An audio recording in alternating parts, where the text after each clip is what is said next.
Hey. Oh, I ain't got my mic on. What's up, Facebook? What's up, YouTube? Welcome to another Relationship Thursday. You're here with your host, Ayize Ma'at, and my beautiful and lovely wife, Iyanna Ma'at. We hope y'all having a good Thursday. It was coming down to an end, but again, we hope y'all had a good day today. It's just coming down to it's over for a lot of people. It ain't over for us yet. We got to put in this work. It's 10 o'clock out this We about to put in this work. I'm like, Lord, it's 10:09.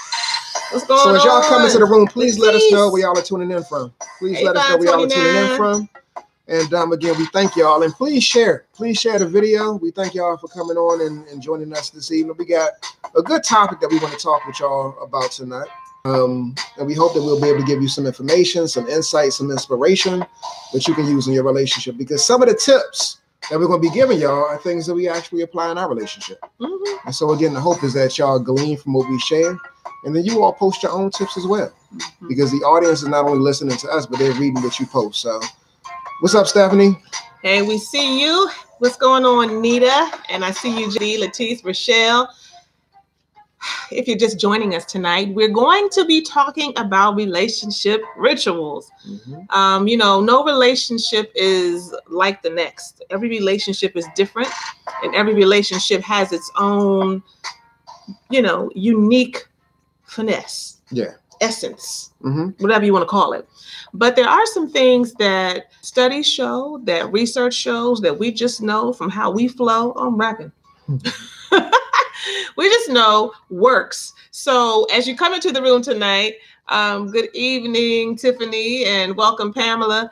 I want you to really focus on, answering this question. And that is, do you have any relationship rituals in your relationship, in your marriage, whatever it may be? You have to have relationship rituals. And successful couples that stay connected, that stay really engaged with one another and are able to really stand the test of time, they got relationship rituals, whether they call it that or not. And so you'll find out really quick, very quickly, if you fall in that category.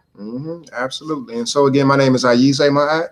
And this right here is my lovely and incredible wife, Iyanna Ma'at. And we are licensed therapists. We been married now for 16 years, together for 24. We've got 5 wonderful children. So all of the things that we share, y'all, it's not just from our professional experience and education, but it's also from our personal relationship and what we've endured, what we've experienced, what we've pushed through. And, just what we've grown from in the course of our relationship. So as y'all come in, let us know where you're coming in from. Please share the video. And if you're feeling good tonight, Are you feeling good? Tell them what you did. If you're feeling good tonight, let's get some hearts. Let's get some hearts going if you're feeling good. If you feel like you're in a good space, if you feel like, you had a major win today, a major win during the course of this week. If you had a major something happen, let's get some hearts going. Give yourself some hearts. Give yourself some likes, some hearts, some high fives. Give yourself something. We got to praise and celebrate ourselves. Okay, I see the hearts coming through. Yeah, and I see you representing. I want to shout out our sis Tanisha representing. She's representing Arkansas. I'm seeing the love over here on YouTube. I'm seeing the hearts on Facebook. And then we got Albany in the house in Chicago. I know we got the DMV. Yes, Annette representing DC. So can you please tell the folks, and then we're gonna go ahead and get started. So can you stop taking the computer back? Are you doing that? Okay. Yeah. All right. So so I'm feeling good. I'm actually having a celebratory drink right now. Let me take a sip before I share. Goals. You got some goals. It's some goals. Yeah. So I don't know what's going on with us on Facebook. Just tap it. Okay. All right. Yeah. So I'm feeling good, y'all, because today I accomplished something significant. I didn't even know what I was accomplishing, but I knew what I was trying to accomplish, but I didn't know what it would end up being until I actually looked at the tally when I completed the task. And so about a year or so ago, and I posted this on Facebook, about a year or so ago, I started on this journey to really try to improve me physically and lose weight and all of that. And so, at that time period, I was frustrated. I was upset. I was just perturbed by, what I saw and what I was experiencing in terms of not being able to do certain things. And during that time period, the first obstacle, y'all, was to run a mile. And so when I first stepped out to run a mile, I struggled. I mean, I struggled hard. And it's not that I had never run a mile before, because that was a requirement in high school. I played high school basketball. I played college basketball. So, you know, it was something that I was familiar with, but I hadn't done it in a minute. And so to struggle and to labor through the process of running a mile, that thing was embarrassing for me. It was embarrassing. It was painful. It almost felt like it was torture, and I wanted to die trying to run a mile. And so I was upset about the fact that I was even going through these experiences. And so let me know if any of y'all have had an experience in life where you did something before and you knew you were capable of doing it, but you stopped doing it, and then you tried to revisit it. And that thing was so hard, you just wanted to throw up your hands and give up. You know what? Some folks on here like, That's me and my boo used to that's connect. Yeah. We used to be really, you know, eye to eye. And it was so easy. And all of a sudden it got hard. When did it get hard? Where did that happen along the way? And so, you know, what I did was I didn't stop. I pushed through. Can you start messing with it before you jack it up? You know? It's blurry. All right, just leave it alone, boo. Okay, keep talking. I didn't stop. I kept on pushing. Last year in September, myself and my brothers and my cousins, we did the Savage Race. So that was a major accomplishment too. You know, just going through that process of trying to get in shape to do that. Like, I was like, wow, like, it was intense. We did it in the mud. We did it in the rain. We did it, you know, jumping into 20-foot puddles of water. And, you know, it was torture, but it was the type of torture that, you know, you really get some gratification from, because you know that you're enduring an experience that a lot of people aren't willing to do, but you also know you're pushing yourself past your own comfort zone. And so I did that in September, but the journey didn't stop there. And so again, I started off not being able to run a mile. The Savage Race is 5 to 7 miles of pretty much pure hell. And so I was able to endure that experience, but I said, I'm not done yet. So I'm going back in May to do it again, because there were some things in the Savage Race that I wasn't able to accomplish. But prior to that point, I realized that I got to get my mind right, my body right. I got to do some things, and again, push myself even further past my comfort zone. So what I did today, y'all, I don't even know how I did it.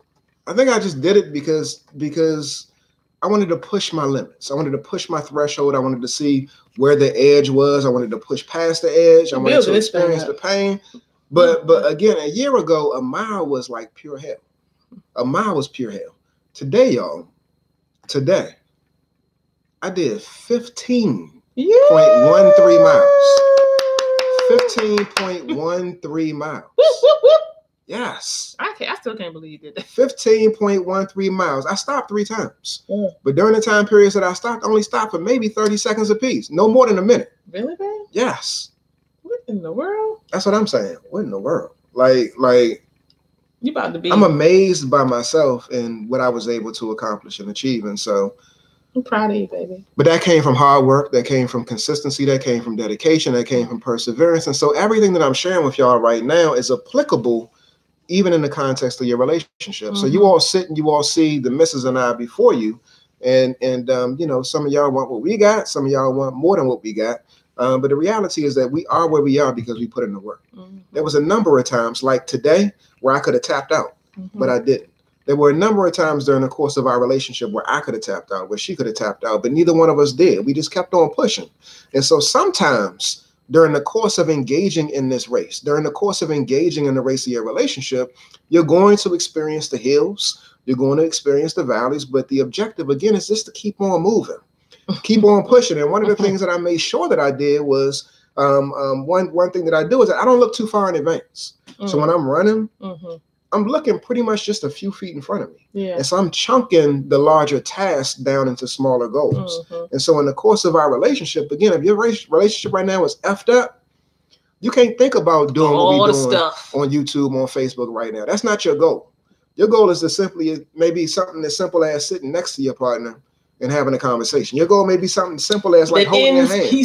That ends peacefully. Yes. So you got to chunk it, have these small, measurable goals that you can accomplish. And then as you continue to build on those, that's when you eventually arrive at a place where you've hit that success, y'all. Yeah. But yes, 15 miles. Yes. Man, Do it, boo.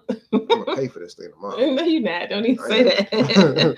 So what we know about life, particularly in this country, but I'm sure all over the world, what we know is that couples, particularly couples who have very demanding jobs and careers, who have children, who have many pressures and many just demands on their lives and on their time, that it becomes very, very difficult to be able to figure out how to get it in, to touch base, to connect. And usually if you're not focused on it, man, it's not going to happen. It's not going to happen. There was a study done at UCLA, and the researchers in this study observed 30 dual career couples, meaning they both had a career, with young children, to understand the daily challenges for finding opportunities for the couples to continue to build strong relationships and, of course, build their families.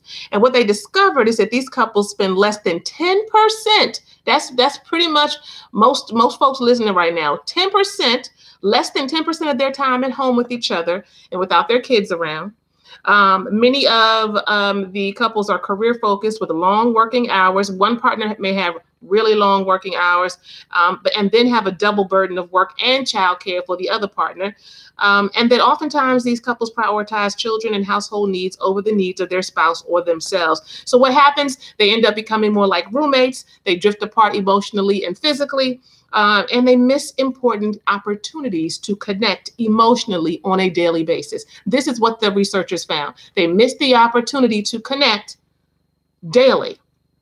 They miss the opportunity to emotionally connect daily. Okay, and so we're going to talk to you tonight about some things that successful couples do, who last, who stand the test of time. I just want to say this really quickly. It's easy to fall in love. It's easy to make each other priority and figure out how can I make sure that I can get some time with my baby tonight. It's date night. We're going out. We're doing this. It's easy because you're having all these intimate conversations. You're learning about each other. You're really interested in one another. A lot of that newness is still there. And it requires intentionality. As you move along in your relationship, you have to understand that just as you were able to fall in love, you have to learn how to stand in love. Just as you were able to fall in love, you have to learn how to stand in love. That means that you have to do things not just because you're feeling it or because I just want to see him, or I want to put this on so I can look cute. You have to do things because you know it is required.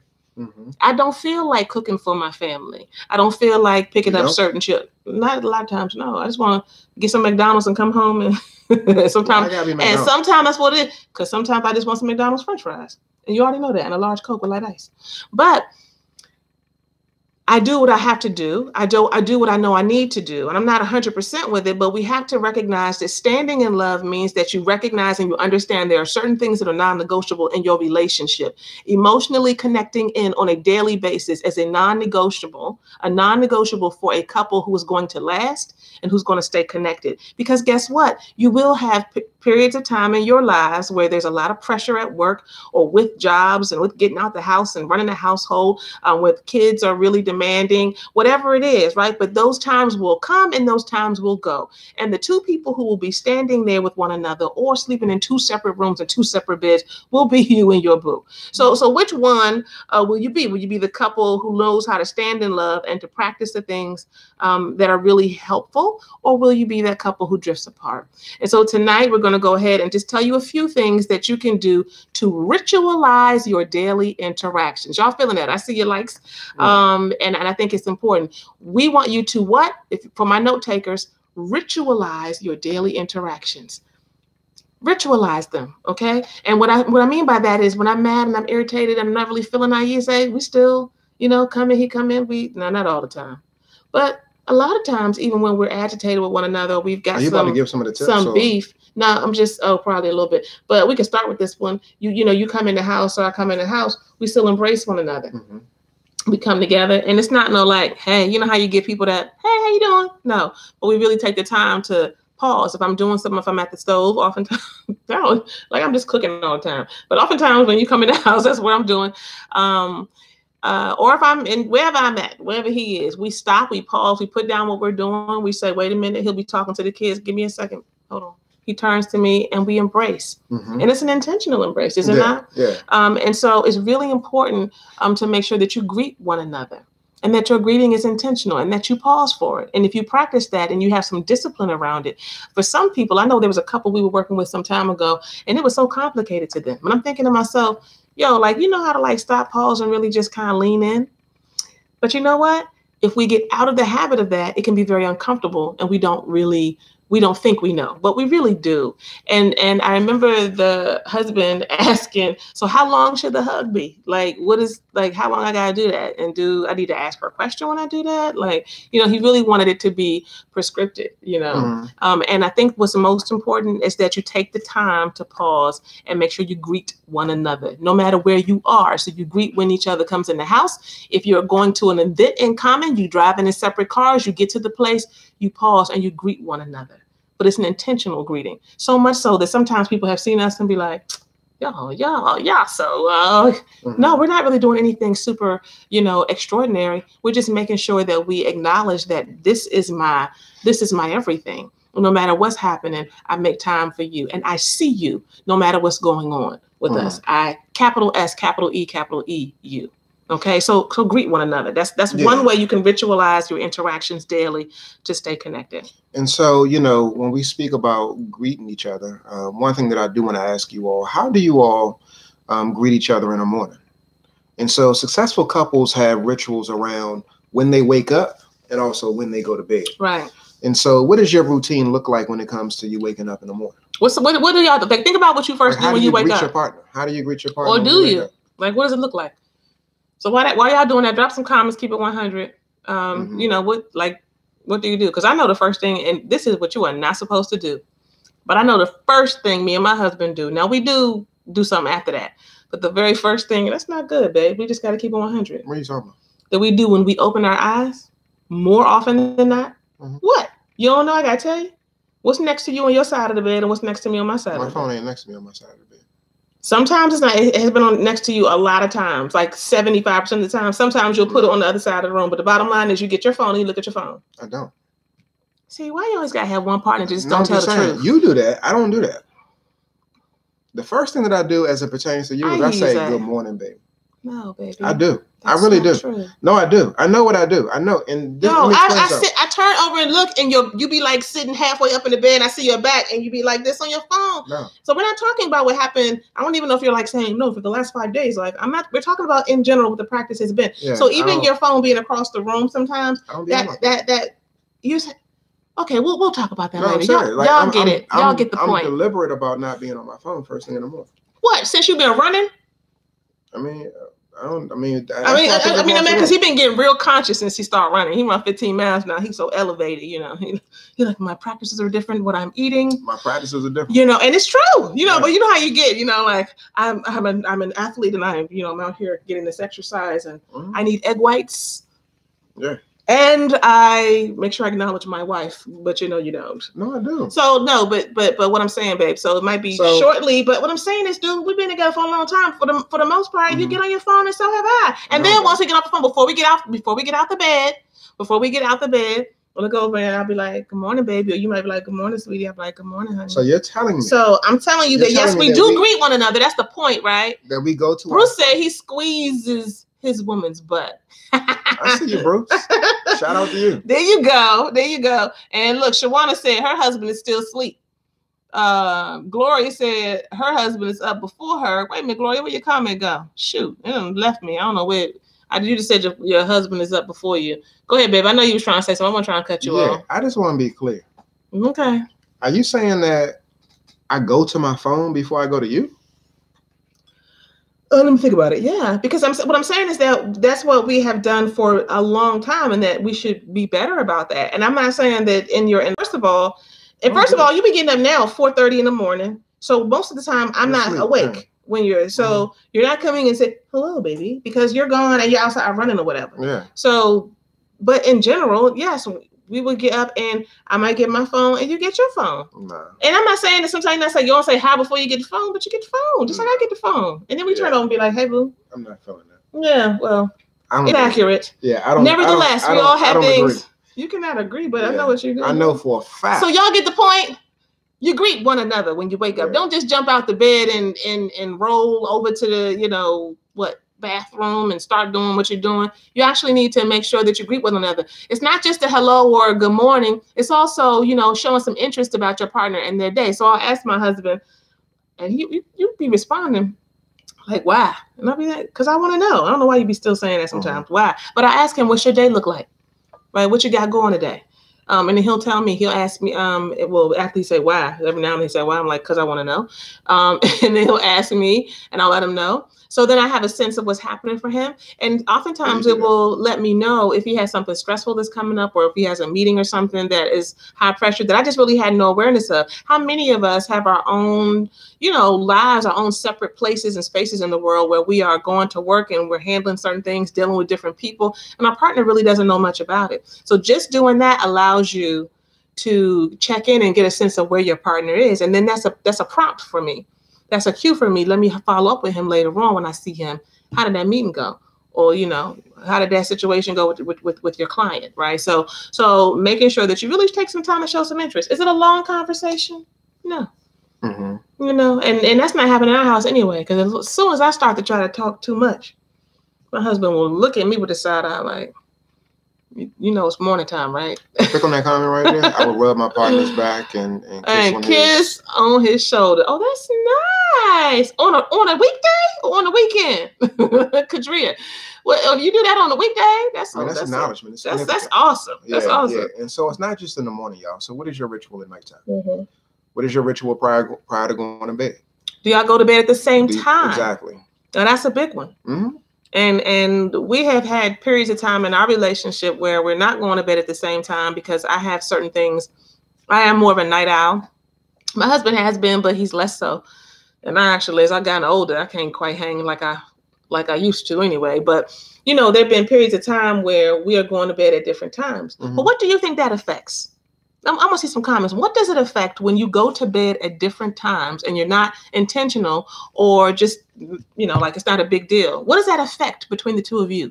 If you in the bed at 10 and the other person come to bed at 1, or your boo was in the bed at 11 and you in the bed at 12:30. Mm-hmm. What does it affect? I ain't seen nobody drop. It's a 3-letter word. Hello? Maybe y'all put it out there and sometimes these comments move slow. Yeah, it's a delay. So I know y'all gonna get it. She says good night. I say good night to my baby. Okay, that's mm-hmm. good. You say good night. Bridget says sex. That's the 3-letter word. There you go, Bridget. There you go. It affects sex, and so that's important. Too. That's important. Not just sex, but also absolutely. What we're talking about tonight is overall we're talking about intimacy, because we're talking about, if you're just joining us, some of the rituals that you can have in your relationship daily that keep you connected. And these are the things that successful couples do. So ultimately what we're talking about is intimacy, period. Anyway, but specifically when you do not go to bed at the same time, your sex life can be impacted, particularly if that becomes a habit. And trust, somebody got an attitude about that. And it's our responsibility to make sure that we are available for doing the do. Mm-hmm. Yes, that you are available. And how many people know that sometimes you're like, I'm just going to, drag my feet a little bit or whatever, so I don't have to be available. Mm-hmm. Wow. And you have to make sure that you really hold yourself accountable to being there so that you all can connect emotionally and that you can get it on. So, it's important to make sure that your bedtime rituals are good. Some other rituals at bedtime, some people, now my husband don't want, as soon as he go in the daggone room, he want the light off in 20 seconds. Yeah. You know what I'm saying? He want to turn on the baby noise, the white noise. He try to act like it's for our son. It's not for our son. It's for him. He want to act like he's in the womb when he go to sleep. Our son is 3 years old. He does not need that Joe no more. You know what I'm talking about, them little white. So we actually have it's white noise, but we have little machines that have, what do they call them? But they're like white noise machines, husher machines. They put them on in court. They put them on in court. They do. Yeah. And so, but as therapists, when the judge calls you to the bench. So as therapists, though, we use them outside of the door when we're doing our work with folks. Right. This Bama turns it on it's so annoying. It's so loud. You know what I'm saying? So he turns it on. It's not soothing. It's annoying to me. But he used to do that for our baby, which our baby never asked for it, but he was faking from the jump, trying like it was for the baby. Now he's 3 years old. He still turned that thing on. So anyway, y'all. Who likes the white noise? I know it's not just me. Who likes the white noise? But wait a minute. My point was, when you come up in the room, right, there can be some rituals. If you're in my house, it's not happening because the lights are going off in 10 seconds. I don't care if I have a book in my lap.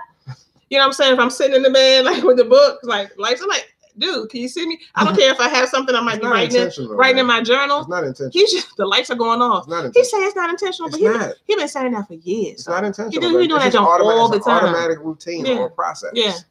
So, but for many of you, you know, you can have a cup of tea in the bed. You can have a nightcap in the bed. Bro, he said you like the white noise. You know, you can when you get in the bed, have some cuddle time. You know, there's some things that you can do as a matter of habit. You know, my husband and I at different periods, I will habitually make tea in the morning, and he comes used to expecting that. So you can do certain things and doing that actually creates a little space for us. He comes and sits down, gets his cup, you know, and we're connecting, and we're just having just a few minutes because he's gonna carry his cup off and do what he do, and I'm gonna do what I do. But we got a few minutes to connect in. So again, you know, there are lots of ways that you can connect in the morning and in the evening, and you want to make sure you take the time to do that. Make sure you take the time to do that. Waking together and sleeping together. What you just hit me for? I'm just gonna put you out there. Why you just hit me under the table? You need to move it on. Oh, he's trying to tell me to wrap it up. Okay, so waking together and, you know, going to sleep together is important. One more tip I just want to give you in terms of nighttime rituals is reading to each other. You know, reading to one another is cool. For my sisters out here, like I send this man all kind of links, you know, and different things that I want him to read that I think are so interesting, like podcasts, articles. If you read, don't get offended if you go to sleep. Hold up. Don't get offended if you go to sleep. I sent him all kind of stuff. I send it via email. I send it in text. I go back sometimes and see this man has not opened them up.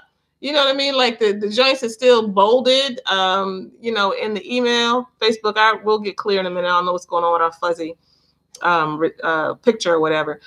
He ain't, you know, the text ain't even been opened up. So sometimes you can just make a ritual. Because he's like, yeah, I know something else you're sending me to read. You know what I'm saying? Yeah. I mean, you're going to tell me anyway. And then if he click on it, I'm like, did you just look at the pictures?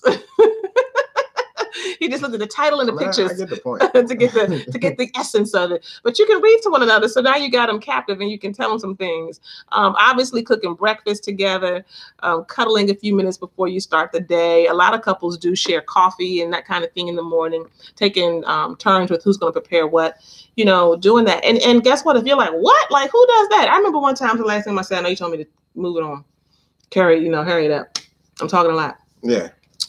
But I remember I was at work one day, and I remember that my coworker was talking about her morning or whatever, and she was like, yeah, you know, and then I was making my eggs and, you know, got my little juice, you know, because I like to make my juices fresh, and I sat down at the table and la, la, la, la, la. And I was thinking to myself, now y'all might not be like me. I was thinking to myself, you had to get to work today, and you had time to scramble some eggs, you know what I'm saying? And talking about some bacon and press some juice, some real natural juice. Yeah, I was like, what is going on? But I was intrigued. I was like, so you did all that? And I'm like, she said, oh yeah, I mean, eggs don't take nothing but a few minutes. And I thought about it. I said, it really doesn't. Eggs take a hot second. Stop stunting out this joint. I mean, just get up at 4:30. Stop, you know. Go ahead, pop your collar.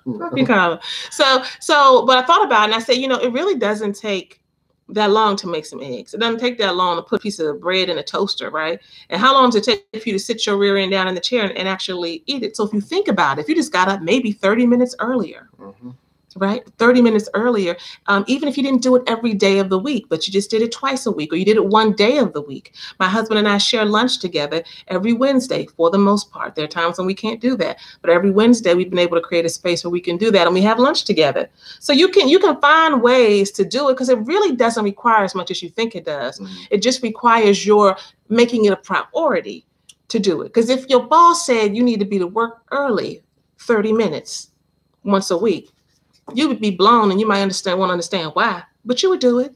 Maybe. So you can do, Maybe. You You might know, do it for one day, but they might not do it the next day. But my point is, you can do it for your boo. You can do it for your boo. All right, let's give him a couple more. Give him a couple. All right, another ritual, y'all, that I think is extremely important. I'm trying to get my wife on this team here is to exercise together. How many of y'all exercise with your spouse? How many of y'all exercise? Period. Who are the non-exercisers in the room? Whoop whoop. It's like, man, you shouldn't be nice about that. Who don't exercise? Really? I mean, you're reinforcing something that's not good. Hold on, wait a minute. I know. It's fun. Wait a minute. Let me see. I'm having this drink. Hold on. Who don't exercise? Really? Yeah. That's how that's how people hate when you get some success. You moving, and then I'm, hey, what's wrong with this beat? Who don't exercise? Hey, the non-exercises. I'm just playing.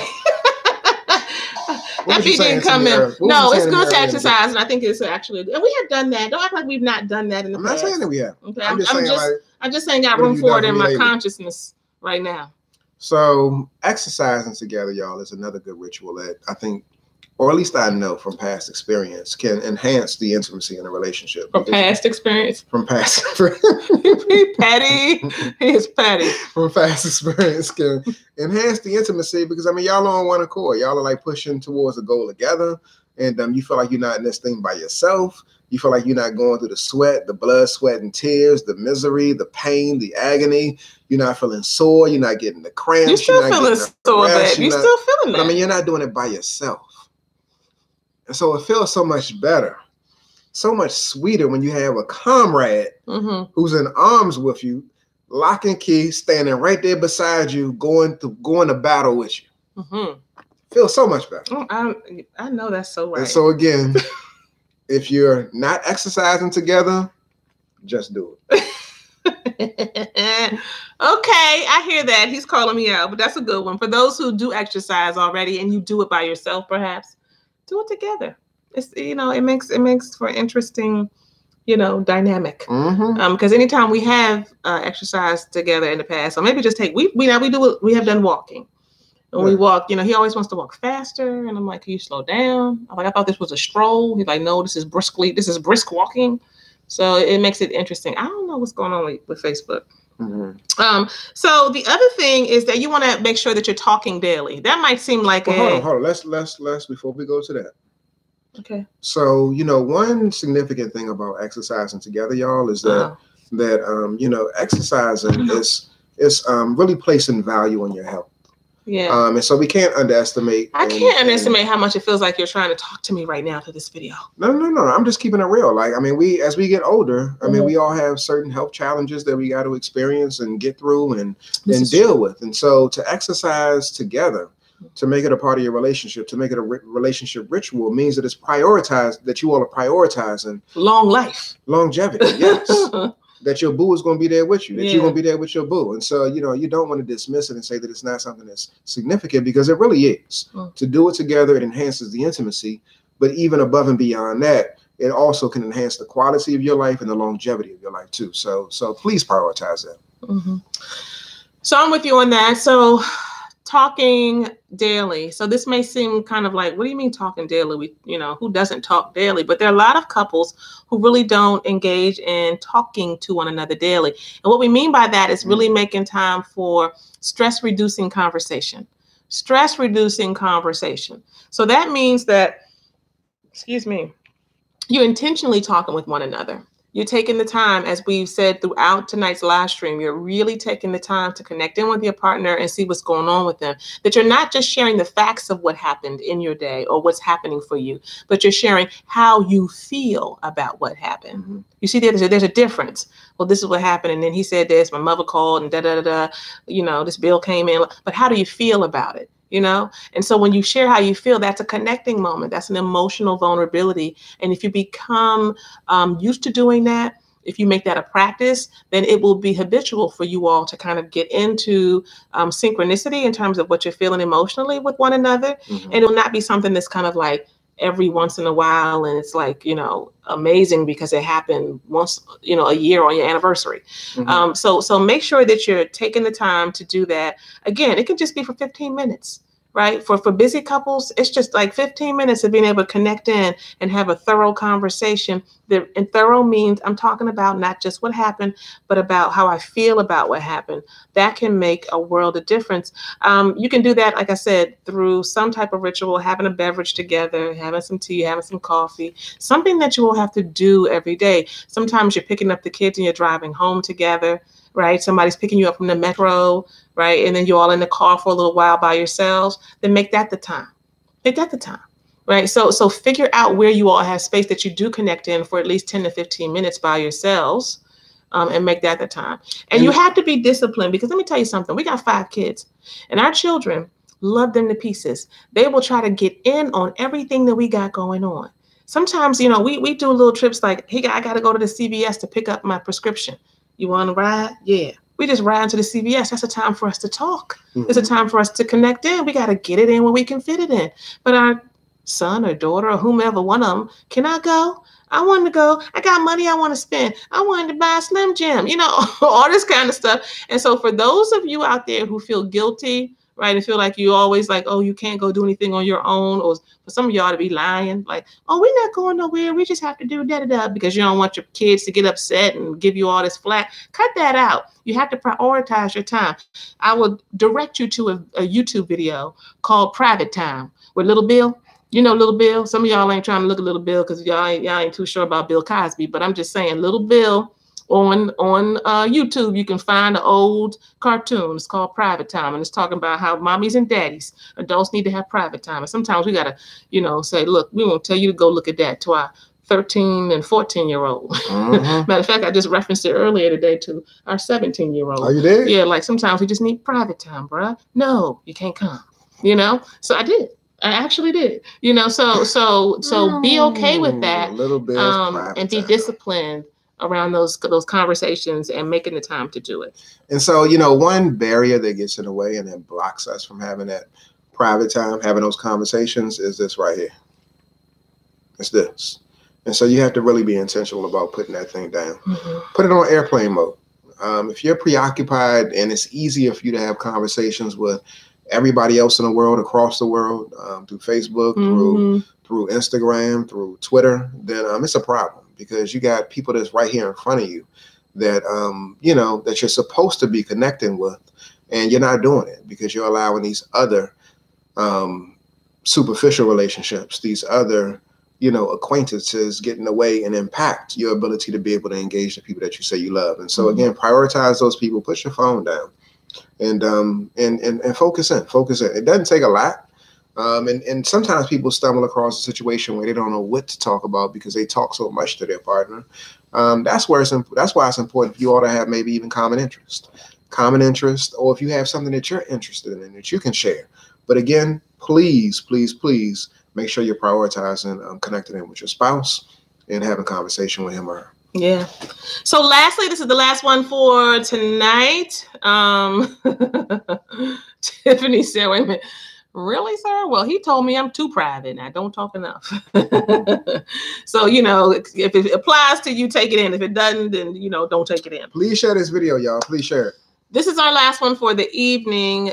You've heard this before. This is not a new one. Studies show that not only families, but couples who eat together, take the time to have meals together, to break bread together, actually do better together in their relationships. I know that to be the case for all things. If I'm trying to facilitate a group session with folks, if I want to have something go down where I'm having people over and it may be an interesting conversation, it could even be, you know, in the workplace. I'm like, where's some food? Let's bring some food. Can we get some food? You know, food helps to facilitate all kinds of things. It makes it easier because it not only gives you something else to distract yourself with, but food that is nourishing and comforting also settles the soul a bit while you're connecting in, and allows you to just get grounded and centered where you are and not be on to the next thing. So make sure that you do that. You know, it's really important too that couples find, especially couples with families, you find space in your daily eating routine. Like, say, for example, with dinner, You find space just for the two of you. So oftentimes, you know, if dinner is at, I don't know, whatever, 7 o'clock or 6:30 or whatever time it is. If you do dinner at 6, if you do dinner, I'm gonna say you do dinner at 6:30. That sounds good. I mean, I told Aisha the other day, that's what time dinner should be, but that ain't what time it is in our house. Because look, by the time you done, you know, zipped across town and gotten kids and taken them where they need to be and finished up what we got to do, it's much later. Nevertheless, that's not the point. The point is this. So in the preparation time, there is time for my husband and I to be able to connect him. It's not 100% of the time at all. But we definitely do it enough so that, you know, we create a relaxing environment. And I started to be really intentional about that. That may mean different things for different people. Crystal, Terrell, thank you for sharing the video, sis. But for some, it may be pouring a glass of wine, putting on some nice music, lighting some incense, lighting your favorite candle. You know, my kids would be like, why are you lighting all these candles, Mom? But I'm just trying to create a good, nice, calming environment for us. And then my husband will come oftentimes sit at the island, right, and talk with me a bit while I'm, you know, finishing things up. And then we move to the table and everybody joins us together. But if you make that a ritual, you make that a practice, you'll start to look forward to those moments where you can come back together to your center, to your family, and to your boo, and really connect in. So it doesn't just have to be that you see that on the movies. You really can do that in your own house and in your own way.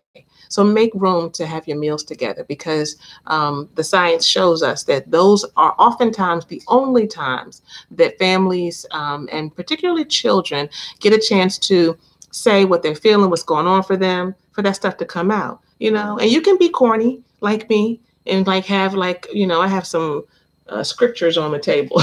Yeah, you see them. It's not the Daily Bread, but it's like it might be. It is the Daily Bread. It's the Daily Bread, but it's not the book. It's like a it's like the little like a loaf of bread with a top to it that you take off, and then you got a little. It's not a top on it. It's not a top on it, but I used to have them on my table when I was little, and then when I saw them, they were looking real old school and everything. So I was like, "This is great. This is what used to be on my table when I was little." Like, how many of y'all just? And I'd be like, "Somebody pick out a scripture. Like, I swear, somebody read it." And then everybody like, what do you think about that? Right? It could be some quotes. It could be whatever, right? I don't care. My wife is forever trying to make a message out of something. Forever. I mean, I appreciate it. Because if I didn't do it, you would be like, what's going on here? Here we go again. You know? You're going to deliver a sermon in every situation you get. Right? No, but it's not just for me. It's for the kids. You know, it's for all of us. And I remember when I was little, let me just say this, then we'll be wrapping it up. When I was little, we used to have that little thing, that little Daily Bread piece with all the little scriptures in there on the table, and I would be so excited every night. You would be? I really would, to like take one out and be like, okay, I'm reading the scripture. All right, Psalm 23. You know, like, and we didn't discuss it or do that. I just read it, and my parents be like, okay, baby. You know, I don't even think they told me to do it. I think I just did it because I wanted to. Why? Because that's who I be. You know what I'm saying? Like trying to figure out what's the message here. So, you know, just find ways to connect in. You can ask a prompting question. You can say, what did you do well today? What did you fail at today? You know, you can teach your family it's okay to fail. It's okay not to do all right. You know, what sucked today? You know, encourage the transparency that needs to happen in relationships of all kinds, our family relationships, our couple relationships. But when it's all over, remember that if you and your boo are not practicing that, if you're not doing that with one another, your children will not pick it up, and then they will carry out some dysfunctional ways of being with their partner. And then at the end of the day, it's going to be the two of y'all. So you might as well start being intentional. You might as well start ritualizing your daily interactions. And all you have to do tonight is to pick one. Just pick one thing that you can do differently, that you can start doing. Even when your boo laughs at you, it'll be like, you're doing that stuff that the Osby talking about. You're doing the most. That's all right. He be telling me I'm doing the most all the time. I do. But look at us. We going strong. We are. And it's all because of me. Really? All right, y'all. We hope that this has been of help to you. We love y'all. We'll see you next week, same time, same place. Please share this video. Relationship Thursdays with the Ma'ats. We'll see you next time. Peace. All right, y'all. Peace.